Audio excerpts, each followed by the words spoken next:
Đôi nhắm tiết còn, đôi nhắm tiết. Đôi xà lò nhắm tiết hết ạ. Đôi nhắm tiết ạ.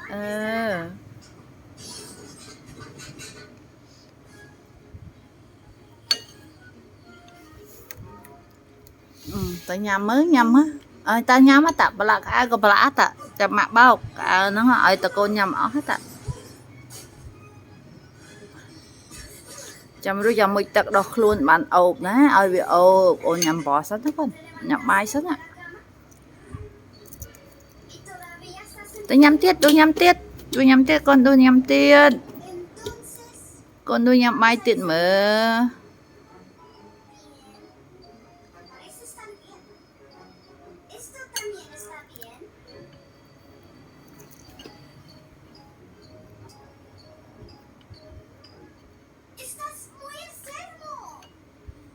Tôi tiết còn, tôi nhắm tiết.